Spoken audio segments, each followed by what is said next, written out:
Hey guys, welcome back to my channel. So many of you are there who have got placed in both Accenture and Cognizant, but you're in a dilemma that which company you should join, whether you should join Accenture or Cognizant. So guys, in this video I'm going to clarify all your doubts. I'm going to compare both the companies, and I hope through this comparison you're going to get a fair idea of both the companies and make an informed decision based on it. So guys, let us first look at the roles which are offered by both the companies. And as you can see, both Accenture and Cognizant, both of them provide two entry-level roles for freshers.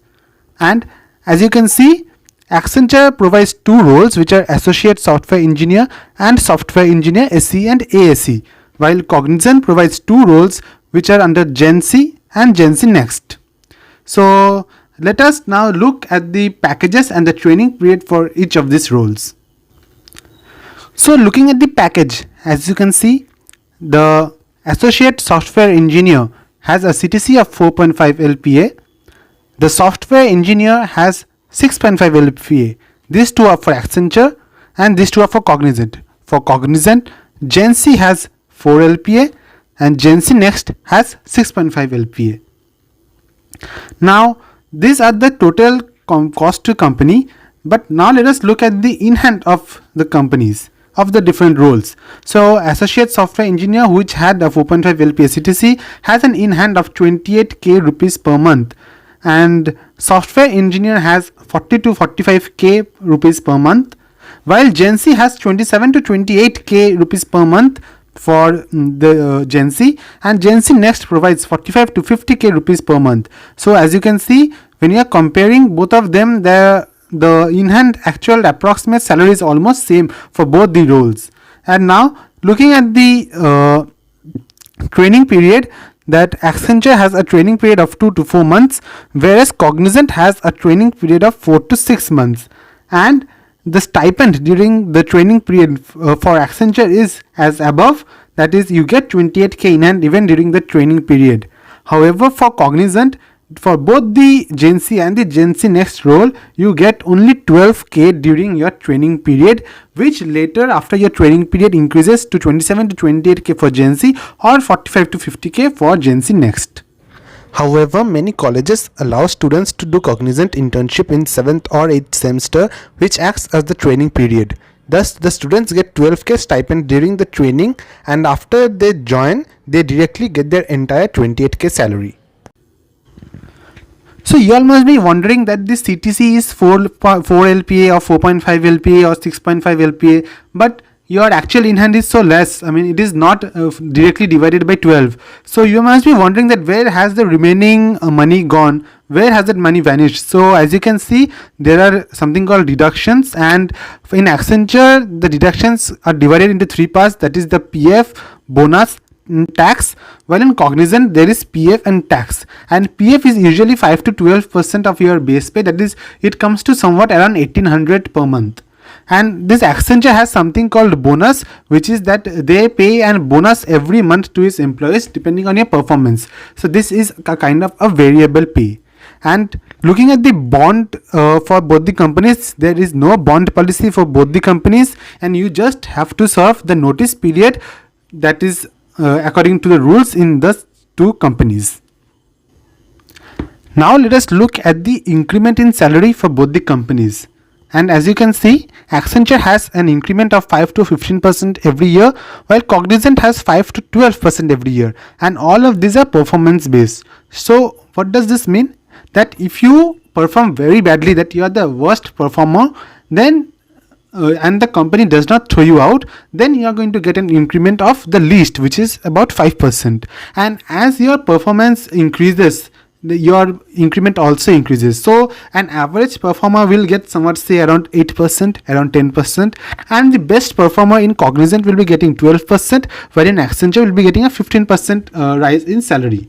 So as you can see, the increment is based on your performance. So depending on how you perform throughout that year, whatever the appraisals you get, you are going to get your increment in salary in that manner. So the more better you perform, the higher your increment is. Next, we are going to look about the work hours in both the companies, because it is very important to know what is the work hours at each of the company, as we need to balance our passions and not your time. So Accenture has a work hour of 8 hours of work per day, that is from 9 a.m. to 5 p.m. Whereas Cognizant has 9 hours of work per day, that is 9 a.m. to 6 p.m. So in Cognizant you have 1 hour extra work hour. Now let us look at the work-life balance between the two companies, and this data I have got from the Glassdoor, and we can see that Accenture has a work-life balance of 7 out of 10, whereas Cognizant has 6 out of 10.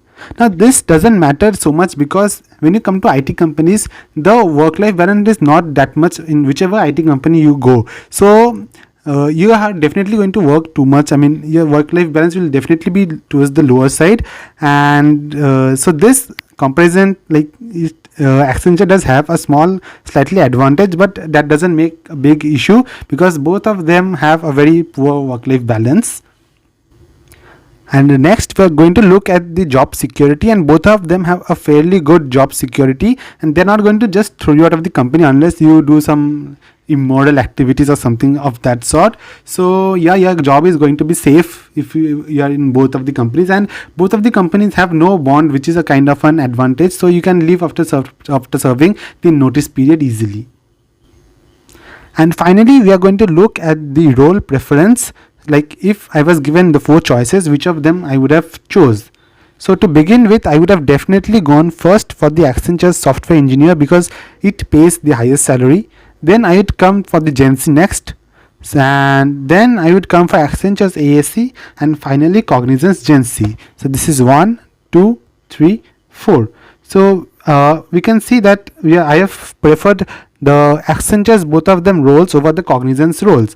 And why is that? Because Accenture has some extra benefits, as you have seen. That is, Accenture provides setup charges. That is, it has something called work from home allowance, and they pay around 25 to 28,000 when you join to set up to buy equipments which will help you for your work from home setup, which is not provided by Cognizant. And also Accenture provides you internet charges every month, so that is why these two are definitely extra benefits. And also during training period, as I have seen, as you have seen in the first slide, that Cognizant provides only 12k to freshers during the training period, whereas Accenture provides the entire enhanced salary during the training period. So these 3 benefits, if you look at these 3 benefits, hence I'll say that Accenture is slightly better than Cognizant. Otherwise, like the work-life balance wise and job security wise, both of them are similar. So these are basically my role preferences. So guys, I hope that you have found this video informative and you have learned something about both the companies. And now while taking a decision, you can keep all these points in your mind while you are going to choose which company you are going to join. So if you have liked my video, definitely do like my video and definitely do subscribe to my channel.